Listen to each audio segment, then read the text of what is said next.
Avianca has a number of different transfer partners. The only exception is Chase. Of course, a lot of people have Chase points, but if you have Amex points, that's going to be a great use to transfer them over to Avianca. So that's why they're also popular, but also just because of the taxes and fees.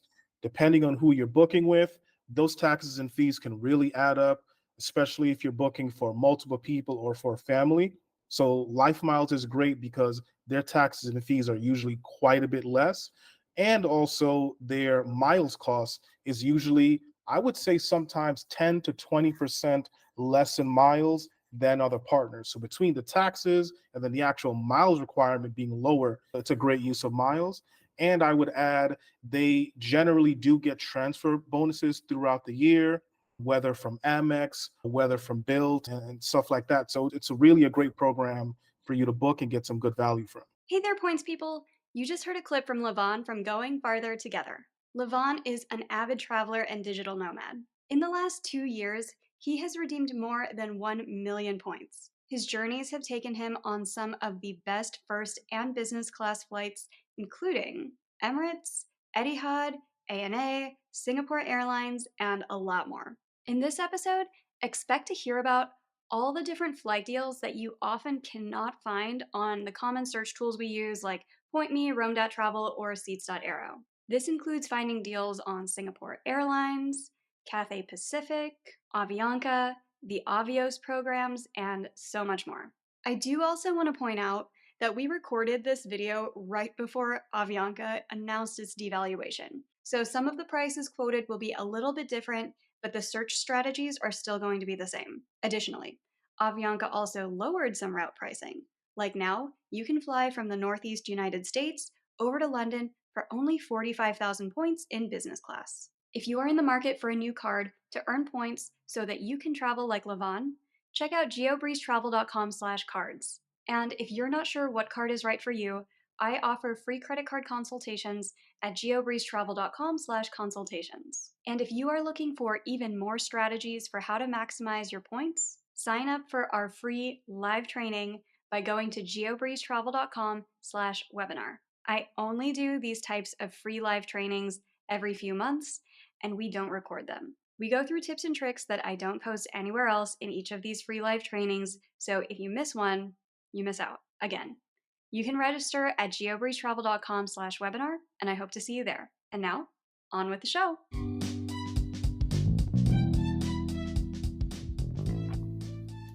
Welcome to the GeoBreeze Travel Podcast, a show for anyone wanting to level up their travel hacking lifestyle.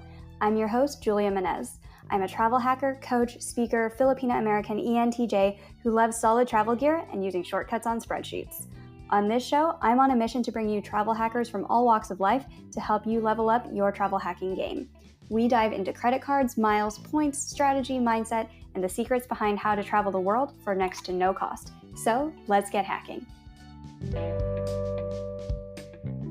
Hey Levon, welcome to the GeoBreeze Travel Podcast. Hi, how you doing, Julia? Glad to be here. I'm definitely a fan of the show, so to be here and actually on an episode is truly an honor. Thank you so much. I'm so excited to have you here today. And for our audience members, Levon has actually prepared many award tutorials for us in the past for our Patreon members. So he is somewhat of an expert at searching for different award routes and doing redemptions. And today we are going to talk about all of the different routes that you can't really just find in an aggregator. I know a lot of our tutorials are like, oh, you could use PointMe for this, you could use Seats.aero for this, but there are some different routes where you can't really just use a tool and it'll tell you what to do. So that's what we're going to cover today. But before we jump into all of that, Levon, tell us a little bit about you and how did you get into the game of points and miles? All right, so I actually found out about points and miles back in 2019, and I was focusing on so many other things at the time. So I just did opened up like a Chase Sapphire Preferred, and I took a couple flights, booking through the portal, going to places in the Caribbean.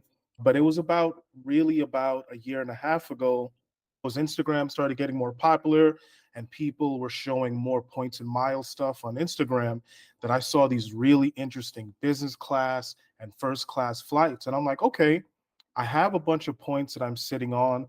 I want to experience one of these great flights. And I ended up finding first class over to Japan on ANA, and that experience just completely blew my mind. And I was like, okay, I need to do more of these. What do I need to do? What do I need to learn? Who do I need to talk to so I could experience more stuff like that going forward? And that's how I really got into the space and really started trying to educate myself and just watching a ton of videos, learning from people such as yourself, watching your content, and that really helped speed my journey along. Your first redemption was ANA first class? That was my very first redemption using transferring points. Up until then, it sounds crazy, but up until then, everything I had done had been through the portal, like JetBlue going over to Turks and Caicos through the portal. I wasted a bunch of points booking a Ritz Carlton stay, going to Atlanta through the portal. So I was doing a lot of stuff like that and booking cash flights. But my very first redemption was ANA first class. So that was a really big and nice one to start with. But since then, it's kind of hard to get experiences that kind of rival ANA first class. But yeah, that was the first one. How did you even find that one? Because that is a notoriously difficult route to book on points. I had some help from a couple of friends who were able to guide me, to teach me even about repositioning because I watched a bunch of like tutorials and read some articles online.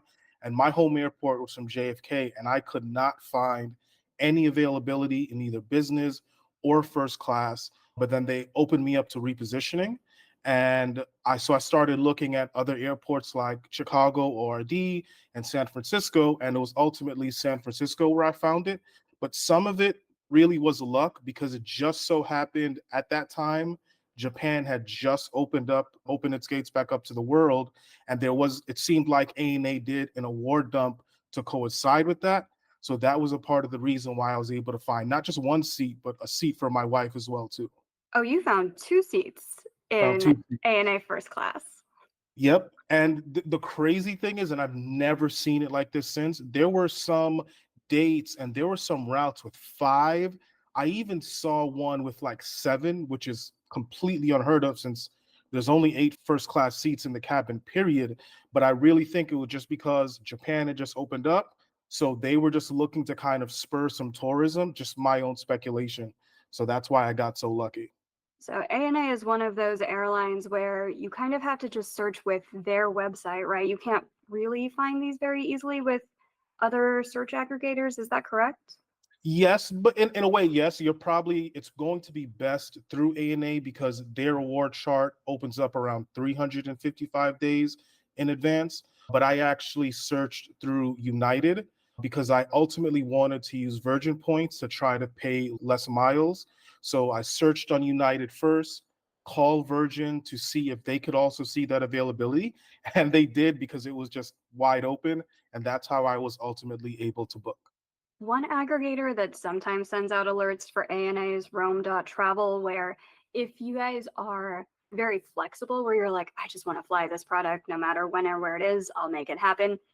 Rome does send out alerts when they see it, but as far as actually searching for ANA availability, you have to be pretty creative with like the whole searching on United and then testing Virgin and all of those other things. What are some other airlines where you can't really just search seats.aero or point me or points yeah or something like that to find them? So some of those airlines where I've noticed where the availability either is not there or it's just really rare, just not as readily available, EVA Airlines, and which is a bum rap for people because EVA is actually one of the five-star airlines by Skytrax. And if people aren't familiar with that, they're kind of like the consensus airline rating organization. And they also have one of the top 10 business class in the world, according to Skytrax. So EVA is one, Cathay Pacific is certainly another one. And they are unique in that they are one of the only airlines, not only are they five-star, but they have one of the top 10 business class and top 10 first class, according to Skytrax. And there are only three other airlines that have that distinction. Some other airlines that also don't really show up, Singapore Airlines. And then also, too, when you're trying to find some great deals with Avianca LifeMiles, some of those don't always show up, as well as Avios. Those don't always show up on search aggregators as well. Since you have to go to the airline specific website to find availability with those different airlines you just mentioned, how user friendly or not user friendly are some of these sites? Because there is a broad range of how easy it is, especially for beginners, to just be like, all right, I'm just going to go onto whatever start searching for stuff. Which ones make this particularly easy for beginners? If you're just like, I just need to find some award space, which one would you start with? Singapore Airlines is a little bit easier, especially, and British Airways to an extent are a little bit easier to search manually compared to the other options because EVA, especially, is notoriously difficult for a beginner to try to search because you have to like unless you know exactly where to go and where to click, it's going to take you a little while to figure out how you can actually search award tickets. Cathay Pacific could be a little difficult as well. So I would say to start with Singapore and then British Airways. I agree. Singapore Airlines, they charge a little bit more versus some other ways to get over to Asia. I think with Air Canada, you could start with 75,000 points to get from the West Coast to Asia based off of their distance based price chart. With Singapore, I think it'll start around a little bit over 100,000. So they do charge a little bit more, but they have so much more award space, especially if you're trying to book for 3 or 4 or 5 or more people in business class. Singapore Airlines is pretty easy to navigate. They don't have a 30-day award chart, but they do have 7-day award chart, so you can see plus or minus 3 days from the date that you want to travel. Yep, totally agree. Cathay, they have this thing where it's pretty fun, and they have a little seat icon where they're like, these days tend to have more availability, these days tend to have less availability. And their prices are pretty good. I think you can fly, if you wanted to do economy over to Hong Kong, it starts at 27 or 28,000 points per person one way in economy, which is pretty solid. That is amazing because I don't think you can find a sweet spot like that for economy, not that low anywhere else. It's usually more closer to like 40K miles, maybe even 50K with other partners or options. Yeah, so for anybody who's like, what's the cheapest way to get to Asia in points? I don't care if it's an economy, Cathay Pacific. And because it's economy, they rarely will sell out. There's almost always availability. If you need 6 seats in economy on a specific day and you're okay flying economy, check out Cathay because you'll probably find something there. And again, their website doesn't have the 30-day award calendar, but it's pretty easy to navigate. You do have to log in, you do have to have an account, but once you're there, it's pretty easy to find some availability. Okay, those two are Asian airlines, and let's talk about EVA because it's an Asian airline as well. You said it's notoriously difficult to find stuff. Is that because of availability or tech issues, or what makes it so that EVA is just difficult to navigate? The way their website is set up, a lot of other airline websites, it's just a little bit just more user friendly. Whereas in terms of to get to where you can book with mileage, you have to click into their menu and then find one. You're not even going to be able to search unless you make an account. But there's a lot of other airlines that are like that as well too. But they just make it a lot easier to find where you can book, where EVA, you got to click into their menu, go to where it says mileage redemption, and then you have to even log in again, and then you're able to search. So it's just really cumbersome to just get to the point where you can even search. Once you finally get to that point, how is the availability inventory usually with EVA? Is it pretty good, or you're like, oh, hopefully I find that one day they have some availability to Taiwan? So you have to literally search basically day by day. So if you're looking at a busy period, it can be really tough and you just got to go date by date to search. Where some of these other airline websites, you can search maybe plus or minus 3 days. Some are generous with the week. And then you have those rare ones where you can see like a whole month calendar. EVA is not like that at all. You're going to have to put in a little bit of legwork just to make it work. Yeah, the number of clicks that are involved with getting to any results in EVA's website are a lot. What I've tended to see, especially for different client searches, is you are very much shooting in the dark because you can't just like search all the inventory at once. I tend to hit more than I miss, just like picking random dates because they do have a lot of inventory from, especially if you're going to Taiwan from San Francisco, Los Angeles. They have direct flights from Houston. They have, I think, still the Hello Kitty flight from Chicago. They've got stuff from New York. So the inventory is there. And if you just click around, you'll probably find something, but it involves a lot of clicks just to get anything. Something else Yep. I think was worth noting too, especially if you need to book for you and a partner. Whereas if you do find availability through Air Canada's Aeroplan program, which sometimes you can, a lot of times it's just one seat. Whereas EVA, they're going to have more seats available. So it's a lot easier to book when you are booking for multiple people. For sure, yeah, they're gonna have a lot more inventory on the same plane, not just across different dates. And one other thing to note about EVA, who are their transfer partners? Like, they don't talk about this much on the blogs because Chase is not one of their transfer partners. Amex isn't a transfer partner. How do you even get points over to EVA? So their two transfer partners are going to be City and Capital One. And although City is more like a niche subset of miles that most people don't usually have, I say Capital One is quite a bit more of a popular issuer. So if you have Capital One miles, that's a great option to transfer over to, especially being that Turkish Airlines devalued their award chart a couple of months ago. So now if you have some Capital One miles, I would say maybe that EVA was going to be one of those sweet spots that you want to use those miles for. It's worth noting it doesn't transfer instantly, which I know always scares people when they're moving over stuff, especially if it's hundreds of thousands of points to fly a family of four over to Asia. It takes about 2 days for City, and they say up to 36 hours with Capital One. Have you seen that's pretty accurate, or what do you think usually it takes?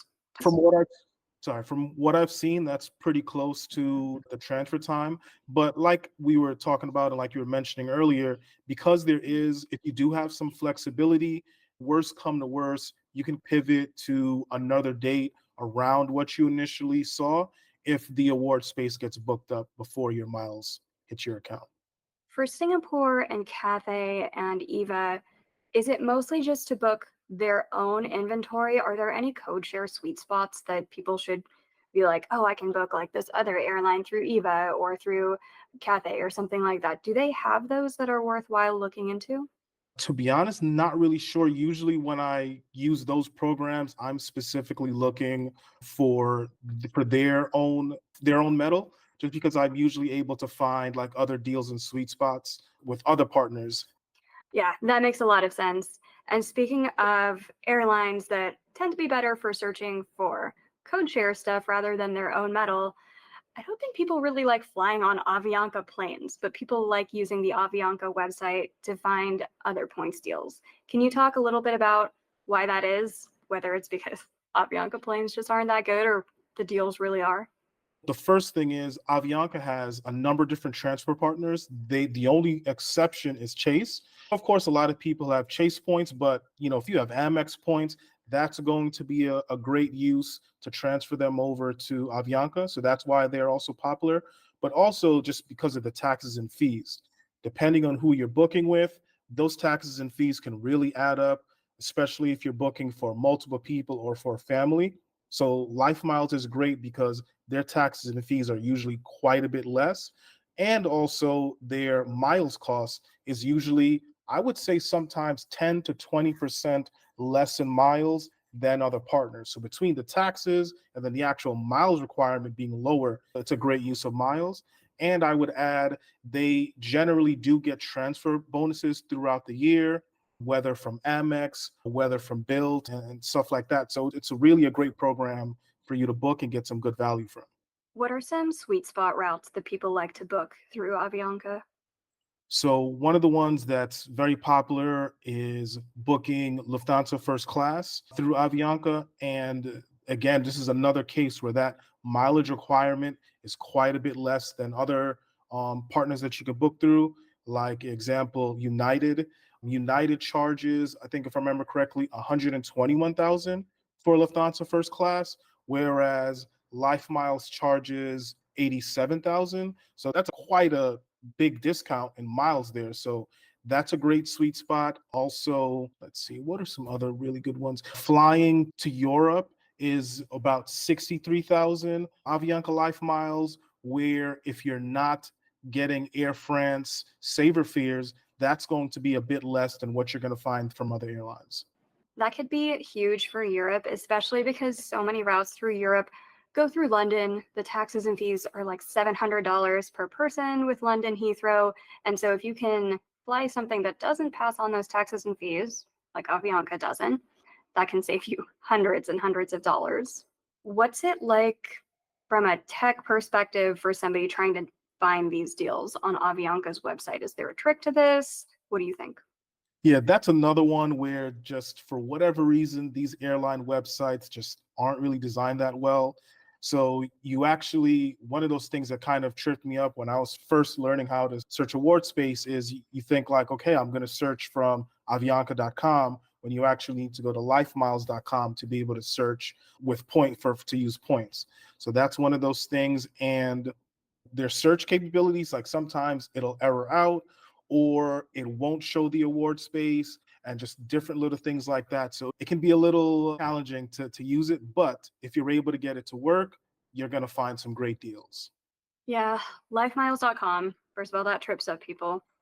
I always try to translate it from Spanish to English, and it usually doesn't translate every single word. Where on all my tutorials that you guys can see on YouTube for Avianca, it'll be like, do you want to fly ida or round trip? And I'm just like, all right, so we're going to select ida one way, and then it's not going to translate business class. I'm like, all right, we are going to do one person, and half the time I have to select the date and then go back one screen and then select how many people I actually want. So it's a process navigating their website. They give you some hints as to where there's availability. They'll highlight certain dates in blue if they're like, there's a lot of availability here. Sometimes it's completely not accurate. Sometimes dates that are not highlighted actually have some availability. Yeah, it's a process. But recommendations you have for people to make this easier? They're like, okay, I hear there's great things on Avianca, but what can I do like to make this easier? Because I warn people a lot. If you're going to search on Avianca, just do some deep breathing exercises first because the tech is a headache. Yeah, it's definitely going to be, you might need to do some meditation, some yoga beforehand just to brace yourself for whatever you're about to go through. I don't know if I have any tips. I've just had to brute force my way through it. Maybe you might have some that you could share with the audience. That Tap Portugal route, I'll usually search on seats.aero on the search feature where it's like, do you want a specific airline? And I'll type in the code TP. So that way it'll show me all of the different dates that are available on Air Canada for that route. And so I'll be like, if it's available on Air Canada, it's probably also available on Avianca. So I'll try to look through Air Canada inventory dates and then cross check those dates on Avianca. That tends to get me a little bit more of those Portugal rates on Tap Portugal. Same with some of the other routes like Lufthansa. If it's showing up on United or Air Canada, maybe you can try to find it a little bit easier that way with Avianca so that you can find all of the dates and then just cross-reference them. All right, so are there sweet spots for Avianca outside of Europe? They're pretty good for Asia sometimes as well, right? Yeah, so for Asia, you could find for about 75,000 miles booking through Avianca, whereas going through Air Canada and especially another carrier like Singapore, it's going to be a lot more, where Air Canada's will sometimes start at 87 and a half. So yeah, you could usually get it for a bit less going through Avianca for Asia. And you mentioned that Avianca has pretty much every transfer partner except for Chase, Amex, Citi, Capital One, Bilt. But an interesting thing about Avianca is I often tell people you might not want to transfer points because they sell them for so cheap. They go on sale often, and it's what, 1.6 cents per point? Yeah.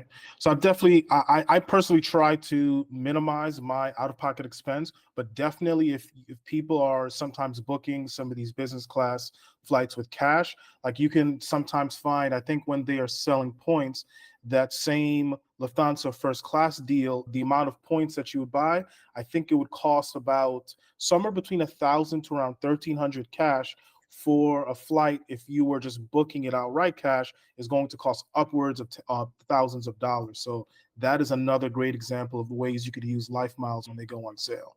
Yeah, I booked something on LifeMiles where it was a flight between Buenos Aires, Argentina, and then Sao Paulo, Brazil. And for two tickets, one way in business class because it's a Fifth Freedom flight, on Swiss Airlines because they happen to have a flight between Argentina and Brazil, I think I paid about $500 for the points and then flipped it into $2,000 worth of business class flights for the two of us. So It's not a bad deal, and you can do a lot of those types of, oh, pay 500, flip into 4 times more with Avianca. The 1 to 4 rate is pretty common.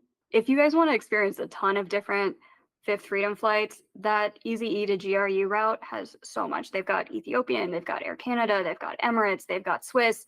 I'm probably missing a couple more. I think they have Turkish, but you could just fly back and forth between Argentina and Brazil 5 times, content creator trick, and then get footage of yourself in, like, 5 different business class flights.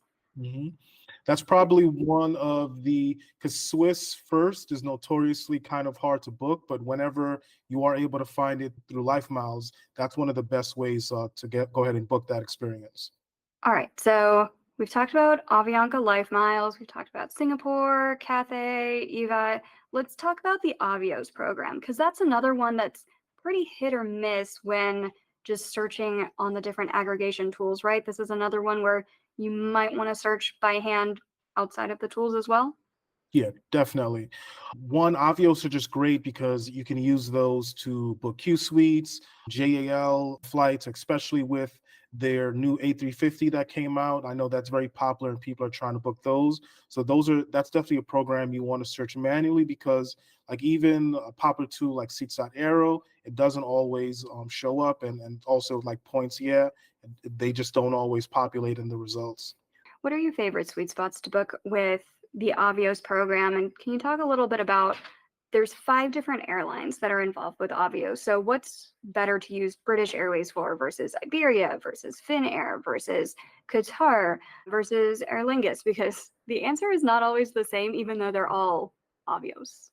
Yeah, so some of the ones, so it got devalued recently, but there were some great domestic deals that you could find through Avios, like traveling to find if you could find the availability, getting to Hawaii, and just some transcontinental flights you could book through Avios, and it used to be around 9,000 to 12,000, but now with the devaluation, that's closer to like 15 to 16. But those were some of those great ones, those domestic flights through British Airways Avios specifically. Qatar Avios, those are that's usually where you're going to get your best availability for flying Q suites. The pricing is generally around 95K, whereas I believe with British Airways it's a little bit more. So those were some of those sweet spots that I've used to book some of my flights. During the pandemic, we got 2 round trip business class tickets over to Spain with Iberia, and it was 50% off with cash or points. So I think it was 34,000 per person round trip, which is crazy good for Europe. I don't know if they are going to have that sale again or if they have had it since the pandemic. But either way, the regular price on Iberia over to Spain is about 34,000 per person from the East Coast over to Spain, which is a really good price for business class. It's not the nicest business class, but if you're just like, I just need a lay flat seat to stretch out, it's a pretty good one to look into. Yeah, between that and the TAP Portugal that we were discussing earlier, those are definitely some of those most cost efficient ways to get over to Europe for sure. And I know we were talking about Cathay Pacific earlier, where you might want to just search on Cathay's website, but Finnair does have a pretty good sweet spot over to Asia for now with their award search. I think you mentioned like 75,000 points.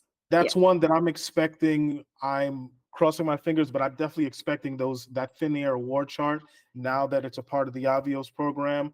I think we can suspect that in a couple months, a year from now, they might change that up a little bit. And the nice thing about Avios too, you can transfer pretty much anything in because I know that now with the domestic route devaluation on British Airways, people are like, the chart is better on Qatar. So book it through Qatar.com instead of BritishAirways.com. But if someone's like, I mostly just have Chase points and Chase doesn't transfer to Qatar, the nice thing is you could move Chase points into British Airways, then into Qatar. So can you kind of talk about that trick of moving Avios points between one of the 5 airlines to another one of the Avios airlines? Yes. So your Chase UR can transfer over to British Airways Avios, Iberia, and Aer Lingus. But then once they are in there, you can go from British Airways Avios to Qatar Avios. All you got to do is once you create your account with Qatar, link those accounts together, and it's a pretty easy process to then transfer over from British Airways Avios to Qatar Airlines Avios. And that way you can take advantage of some of those sweet spots there with Qatar. Are you able to do this instantly? Do they still have any of those rules where British Airways to Iberia, you have to have your account at least 90 days old and linked or something like that? Do those rules still exist? I don't believe so. I actually just because I'm looking to book Q suites for next year, and I was able to link my accounts, and I didn't get any notification or anything like that where you needed to have it open for those 90 days or anything like that. So it should go through pretty seamlessly. I hope all of those are gone because that definitely makes it annoying for people who are like, oh, I had some Avios and I want to move them over. The only one that it still might exist for, guys, is Iberia. So just go ahead and make an Iberia account. Make all 5 of the Avios accounts if you want to already, and just link all of them up so they're all ready to go. If you're like, "Oh my god, I see some of the award space I want, and I wanna jump on it right now," you don't wanna have to fill out a whole bunch of paperwork right before that. You just wanna be ready to go, so that's where having all of these different practice rounds can really come into play as well. Yeah, I think just as a word of advice, whatever miles that you can transfer to, you just want to just make those accounts. And I know it could be a little tedious to sit there and make 20 to 30 loyalty accounts, but it doesn't need to be all done on the same day. You could do 5 one day, and over the course of a week, you'll be all done. For sure. So, speaking of things that are a little bit more complex, let's talk about some of the more complex bookings that you really can't just book through Seats.arrow or Point Me because you can't just be like, hey, how do I book an around the world trip? They're just not meant for that use case. So, can you talk about a couple of airlines where they have really good sweet spots to do multi stop trips and you're going to have to search by hand to get those award availabilities? Yeah, so Seats.arrow is kind of like my preferred search aggregator. It's really great for direct routes and things like that. But if you're trying to do something like ANA around the world, where for around 200,000 miles you can build out an incredible 6 stop routing, you're going to have to do the legwork and do those manually because there's no way to search going from JFK to Singapore to Taiwan on Seats.arrow or Points.yeah or points.me or anything like that. You're going to have to go and look for those routes individually and build your itinerary out that way. And especially too, just making sure to adhere to the rules that you need to have to make sure that your route can actually price properly according to their around the world rules that they have. Yeah, I think the 2 most common that people tend to book these on Air Canada and ANA around the world, and yeah, like we said, you can't just type these into search aggregators. With Air Canada, you can do that almost complimentary stopover where it's 5,000 points, and then with ANA, if you wanna do an around the world, it can take some work. So what is the process for somebody who's like, "I wanna put together an around the world trip," like, where do you even start with doing that with ANA? Because it's one of the sweetest of sweet spots, but also involves a lot of work. Yeah, so I think you want to get like use a website like Great Circle Mapper just to see like what is the mileage distance. That's going to come into play when you're also trying to book on Air Canada because their chart is going to go based off of that distance. So you want to use a tool like that to make sure that it's going to fit properly, and then just searching those. I would probably search those award spaces individually, like search JFK to Singapore and then search Singapore to Taiwan and then what have you, and then fill it out that way. And then once you have found all the award spaces, then you can start slowly building it into ANA's multi-city tool or Air Canada's multi-city tool, and then build it out that way so you can book. Yeah, that's a great tip is to find all of the segments first before stringing them together. Another one I just thought about was the United Excursionist perk, where people are like, I tried the whole triangle itinerary thing and it didn't work. Why is it not working? And the answer is usually maybe the second leg didn't actually exist for that date. They're just sold out of availability, or one of the 3 legs didn't have availability on the date that you are trying to book. So make sure that if you are trying to string together a multi city route, that each individual segment actually exists as far as availability goes. And then you can string them all together and save on points that way. Yeah, for sure. Cool. Well, this has been a fantastic episode because I know a lot of people are like, what's the one tool that I need? And it'll tell me how to maximize my points in every way possible. And I tell people this often, but unfortunately, that tool doesn't exist. There's a lot of fantastic tools out there that make playing the game of points and miles a lot easier, but there's not one all, end all, be all tool. And so just having this knowledge in your head will help you to find a lot more sweet spots and saver space on your own if you know which airlines to check by hand manually. So This has been a fantastic episode, and as we kind of wrap up, from all that you have learned about points and miles and searching for award flights, what would you say is your number one tip for listeners today? I was wanted to touch on this anyway, but like even if you want to use tools, if you know how to search manually, it will help you to use those tools more effectively. Like Seats at Arrow is going to give you a lot of great options for direct flights. So if you know which routes and which airlines are great for that kind of direct route, it's just going to make your life a lot easier in terms of fine tuning. So you're not sitting there trying to search any and everything. So I think as even though award searching can be difficult, just putting in the legwork to know how to do it manually is just going to go a long way in just making your life easier, even when you're just trying to go back to the tools anyhow. But for a number one tip, I would say is like I was mentioning earlier, is searching individually for some of these like stopover routes versus trying to just do it all at once at the first time, because all it takes is that date not being available, and it's going to make your search populate with no results. So that's, I would say, was my number one tip that helped me. Fantastic tip. And speaking of great tips, can you give a shout out to someone else or multiple someone else's if you'd like out on the internet that listeners should go check out for even more points and mile tips?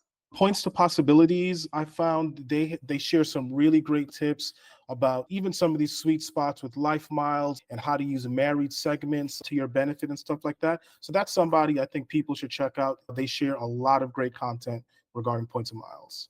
Perfect. And where can people find you on the internet? At Going Farther Together on Instagram and YouTube. That is a joint page with me and my wife, and we use points and miles as we full time travel and live as digital nomads. So that helps keep our costs down and helps us to explore more of this big, beautiful world.